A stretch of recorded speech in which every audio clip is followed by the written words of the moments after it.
संतुष्ट है, 12% थोड़ा संतुष्ट, 32 पूरी तरह संतुष्ट। बहुत कम आंकड़ा है, मार्जिन देखिए 33 और 32 का आंकड़ा, पूरी तरह संतुष्ट 32, पूरी तरह संतुष्ट 33, 18% लोग। क्षेत्रीय विधायक के 5 साल के काम पर आप किराए, अब ये बड़ा एक चौंकाने वाला आंकड़ा आ रहा है और जो बड़ा कारक बनेगा। पूरी तरह संतुष्ट 33% लोग, थोड़ा संतुष्ट, इस शब्द पे ध्यान दीजिएगा, इस आंकड़े पे, पूरी तरह असंतुष्ट 32%। और जल्दी से अब आगे बढ़ते हुए अगर ये देखें, ईमानदार छवि के प्रत्याशी अगर काम ना करें तो उसे वोट करेंगे। हाँ ने कहा 2 और नहीं कहा 88% लोगों ने, कह नहीं सकते 10%। अगर काम नहीं करता है कैंडिडेट, ईमानदार है, उससे कोई फर्क नहीं पड़ता, रिजेक्ट कर दिया जाएगा। लेकिन क्षेत्रीय विधायक के 5 साल के काम पर आपकी राय आप देख सकते हैं। पूरी तरह संतुष्ट 33%, थोड़ा संतुष्ट 12%, पूरी तरह संतुष्ट 32%, थोड़ा संतुष्ट 18%, कुछ कह नहीं सकते, ये 5% का आंकड़ा।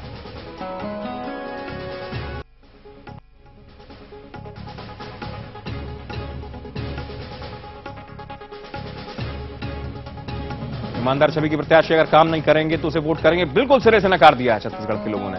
88% लोगों ने कहा नहीं, ऐसा प्रत्याशी किसी काम का नहीं। अनपढ़ प्रत्याशी, ये भी बड़ा मुद्दा, क्योंकि कई आंकड़ों में जो देखा हमने छत्तीसगढ़ के प्रत्याशियों की स्थितियों को, कई लोग अशिक्षित हैं लेकिन लोगों बेहतर काम करेंगे। अगर बेहतर काम करता है नहीं 47%। शायद इस बात को समझने की कोशिश हम करेंगे भी कि 44 और 47 का जो ये कम फासला है वो ऐसा क्यों है अनपढ़ प्रत्याशी को लेकर। जी हां, यह स्थिति जरूर आप ध्यान दीजिएगा। अनपढ़ प्रत्याशी हां 44% लोग मानते हैं कि हां हम उसको वोट कर देंगे, नहीं 47%। इस स्थिति को समझने की कोशिश करेंगे जल्दी से।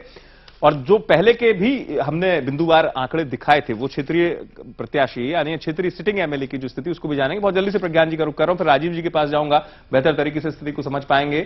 प्रज्ञान जी, पहला सवाल जो आया था, ये इन तीनों सवालों में एक बड़ी अहम चीज जो सामने आई थी वो ये कि क्षेत्रीय जो लोग हैं, मतलब जो क्षेत्रीय लोग जो सोचते हैं वो सिटिंग एमएलए को लेकर बहुत कम फासला है लोगों में। पहला पॉइंट तो ये। दूसरी चीज आपने ये भी देखा कि अनपढ़ और ईमानदार लोगों के अगर परफॉर्मेंस नहीं है तो उसमें भी फासला आपने परसेंटेज का देखा। अमित, ये बहुत इंटरेस्टिंग है जी।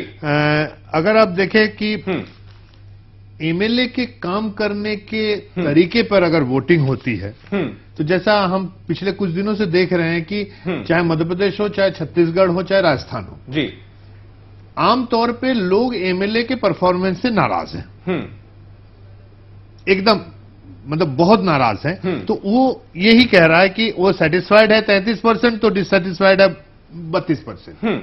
तो ये दोनों पार्टियों के लिए, चाहे कांग्रेस हो चाहे बीजेपी हो, दोनों के लिए खतरे की घंटी है। और इसी को सप्लीमेंट करती है कि अगर काम ईमानदार है, पढ़े लिखे हैं या नहीं है, सब लोगों को वो एमएलए चाहिए, वो जनप्रतिनिधि चाहिए जो काम करे। हाँ। आमतौर पे भारत में जो होता है कि भाई आज आपने वोट दे दिया, 5 साल चुटिया नहीं दिखती है, फिर 5 साल बाद आके वो वोट मांगता है, पार्टी बदल देती है। हाँ। आज मध्य प्रदेश में भी काफी सीटों में जीते हुए एमएलए को हटा दिया गया। छत्तीसगढ़ में भी यही हुआ। जो कहा ही जा रहा था कि रमन सिंह सरकार में बहुत सारे एमएलए हैं, मंत्री हैं जो इससे पीड़ित होंगे। हाँ। तो मैं इसको बड़ा इंटरेस्टिंग मानता हूं। मैं इसलिए भवेश से पूछना चाहूंगा, भवेश, क्या ये आम लोगों में एक नाराजगी है अपने जनप्रतिनिधियों के खिलाफ? नहीं, जनरली ये होता है कि 5 साल के बाद जब इलेक्शन होते हैं तो लगभग ज्यादा से ज्यादा एमएलए पे डाउट होता है कि ये जीतेगा या नहीं जीतेगा। इसलिए अक्सर हम देखते हैं कि जब पार्टी टिकट का बंटवारा करते हैं तो कुछ एमएलए का भी टिकट कट जाता है। अब आता है कि ये इलिटरेट वाला जो है कि यदि अनपढ़ है और यदि काम करे फिर भी वोट देंगे, ये चीजें बहुत इंटरेस्टिंग है। आप देख सकते हैं कि कांग्रेस में भी एक डॉक्टर साहब हैं, डॉक्टर मनमोहन सिंह, और बीजेपी में भी एक डॉक्टर साहब हैं, डॉक्टर रमन सिंह।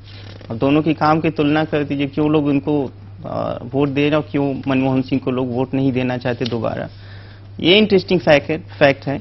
बाकी जब आप एमएलए के ऊपर आएंगे कि सिर्फ 33% लोग ने अपने एमएलए के ऊपर सेटिस्फाई किया कि वो उनको वोट देंगे या उसके काम से सहमत हैं, तो ये बीजेपी के लिए घबराने की बात ज्यादा है, क्योंकि उनके एमएलए ज्यादा है और उनके एमएलए के खिलाफ ज्यादा गुस्सा होगा।